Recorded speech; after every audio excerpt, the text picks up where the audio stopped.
So మనందరికీ తెలుసు వేదవ్యాసర్ మనకి అన్ని వేదాస్ ఇచ్చారు. Vedas are the basis of our Sanatana ధర్మ.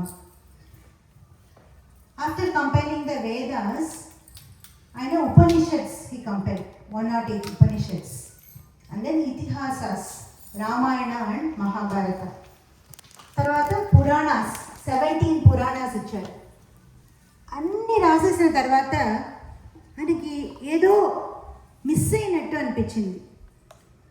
స్ట్రెయిట్గా వెళ్ళారు, on the banks of Ganga కూర్చుని ఆలోచిస్తున్నారు. ఆయనకి ఒక డిప్రెషన్ లాగా వచ్చేసింది.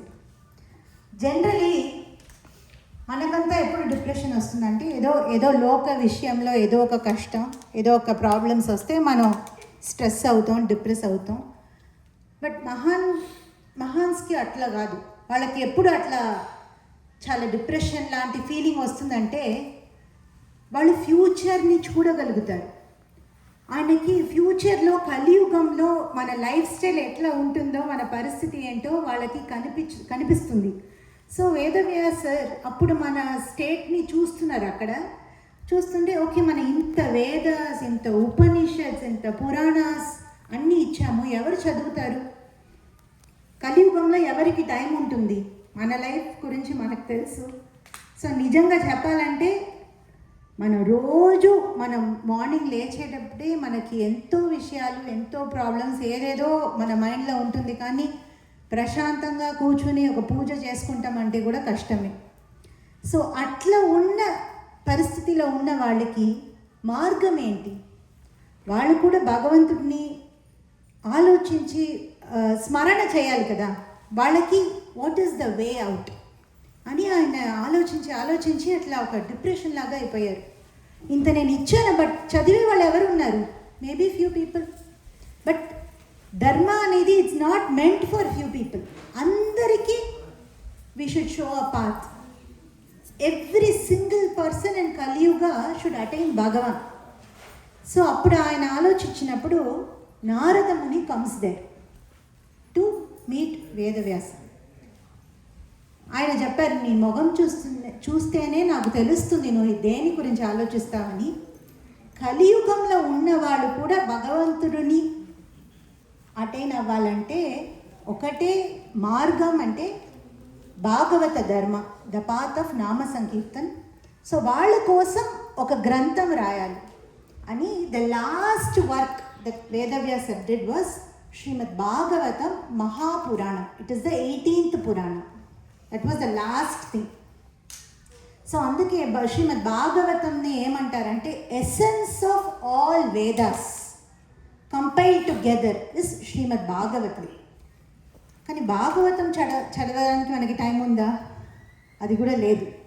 So essence of Srimad Bhagavatam ఏంటంటే last shloka of Srimad Bhagavatam, the last words by Vedavyasar is నామ సంకీర్తనం యస్య సర్వ పాప ప్రణాశనం ప్రణామో దుఃఖ శమనః తం నమామి హరిం పరం. సో ఈ నామ సంకీర్తనం అంటే ఏంటి? ఇప్పుడు మన భగవన్ నామ చెప్పాం కదా ఇంతసేపు, దట్ ఈస్ నామ సంకీర్తనం. హరే రామ రామ రామ హరే హరే, హరే కృష్ణ కృష్ణ కృష్ణ హరే హరే. ఇది mahamantra. This is mentioned also in Kali Santarana Upanishad.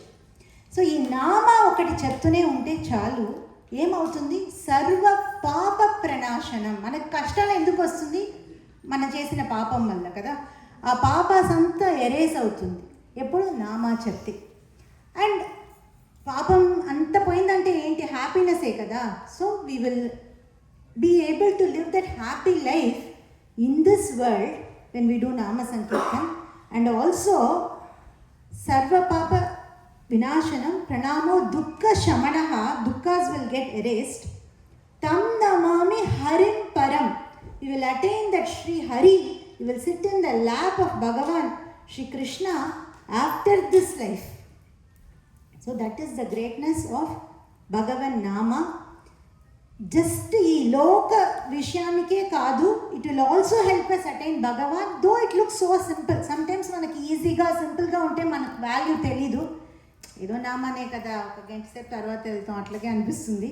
But ఒక్కొక్క నామా మనం చెప్పే నామా so powerful. It gives so much of peace, which is what we are all looking for. So ఆ నామా అంత ఈజీ, అంత పవర్ఫుల్. అందుకే మన గురుజీ ఒక కీర్తనలో చాలా బాగా తెలుగులో చెప్పారు, కలిను సంహరించే ఏ నియమము లేనిది కీర్తనం పాడరే, కీర్తనం పాడరే. ఇది చాలా ఇంపార్టెంట్ అయిన పాయింట్. ఏంటంటే ఏ నియమము లేనిది.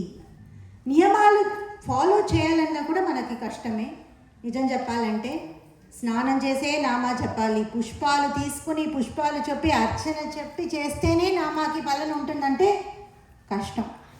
సో ఎప్పుడైనా ఈ నామా చెప్పవచ్చు. స్నానం చేయడానికి ముందు చెప్పవచ్చు, తర్వాత చెప్పవచ్చు. మీరు before sitting in the bed, before going to sleep, you can chant this నామా any time, anywhere, no rules. అది ఇంపార్టెంట్ ఈ నామ సంకీర్తనంకి. డైలీ మనం చెప్తూనే ఉంటే డెఫినెట్గా చెప్తాను మన లైఫ్ చేంజ్ అవుతుంది. అది మాత్రం నిజమే. You will see everything will fall in place. That is the greatness of Bhagavan nama. And మనం ఇప్పుడు ఈ కీర్తన్, ఫుల్ కీర్తన్ పాడుతాం. 16 verses that talks about the greatness of Bhagavan nama. దాంట్లో ఇంకొక వర్స్లో గురుజీ చెప్తున్నారు, ఇహలోక ఆశలను పరలోక ఆశలను క్షణములో తీర్చేది ఈ కీర్తనం పాడరే. సో మనకి ఈ లోకాల్లో ఉన్న ప్రాబ్లమ్స్ సాల్వ్ చేయడానికి ఒక మార్గం, ఈ లైఫ్ తర్వాత మోక్షానికి ఒక మార్గం అంటే కూడా మనం చేయలేం. సో అన్నిటికీ ఒకటే పాత్, నామ sankirtan. Simple, easy to follow. మనకు పాట తెలియాలి, రిథం ఉండాలి, అట్లాంటి రిక్వైర్మెంట్స్ కూడా లేదు. జపంగా చెప్పవచ్చు. హరే రామ రామ రామ హరే హరే, హరే కృష్ణ కృష్ణ కృష్ణ హరే హరే అని. Can just chant this Nama every day. It's so simple, it's so easy. And let us take that small resolution. Generally new year అంటే రెసల్యూషన్ అని చెప్తాం, బట్ ఇది మన Ugadi. It's beginning of a new year for us. Let us take this path of nama, which is very simple, very easy, nothing to lose. Guruji తమిళ్లో ఒక కీర్తనలో చెప్తారు, సొల్లితాన్ పారేన్ నామத்தை అని. జస్ట్ ట్రై చేసి చూడండి. మీకు నమ్మకం లేకపోయినా పర్వాలేదు, జస్ట్ ట్రై చేసి చూడండి. ఏముంది, లాస్ ఏం లేదు. ఒకసారి ట్రై చేసి ఒక 10 రోజులు, ఒక minimum count 15 times or 12, 11 times, what ever number, రోజు చెప్పి చూడండి. Your life will change. And western వరల్డ్లో కూడా ఒక రీసెర్చ్ చేశారంట. దాన్ని అటామిక్ హ్యాబిట్స్ అని చెప్తున్నారు. అటామిక్ హ్యాబిట్ అంటే ఏదో ఒకటి మీకు, ఇది 6 o'clockకి రోజు నేను ఒక బుక్ చదువుతాను అని మీరు ఒక ప్రాక్టీస్ స్టార్ట్ చేసి ఒక 15 days or 41 days అట్లా చేశారంటే, దాని తర్వాత 41 days తర్వాత ఎవరు మీకు గుర్తు చేయాల్సిన అవసరం లేదు, అలారం పెట్టాల్సిన అవసరం లేదు. 6 o'clock కదా, ఓ నా బుక్ రీడింగ్ టైం అని ఆటోమేటిక్గా మన మైండ్ వైర్ అయిపోతుంది. సో అందుకే ఇవి అంతా, ఇది రీసెర్చ్లో అటామిక్ హ్యాబిట్స్ అని వెస్ట్రన్ వరల్డ్లో వాళ్ళు చెప్పారు. బట్ దీని ముందే మన రిషీస్ అంతా చెప్పారు, mandala, do Vishnu Sahasranamam for a mandala, for a period of time. ఎందుకు? 48 days తర్వాత మర్చిపోవడానికి కాదు, 48 days తర్వాత అది మన లైఫ్ అయిపోతుంది, మన హ్యాబిట్ అయిపోతుంది.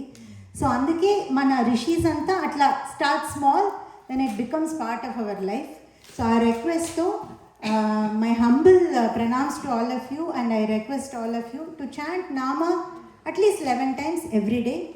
And ippudu we'll go ahead and sing that kirtan kalinu samharinche. 10 minutes nama japanga chesesi tarvata kirtan paadtam.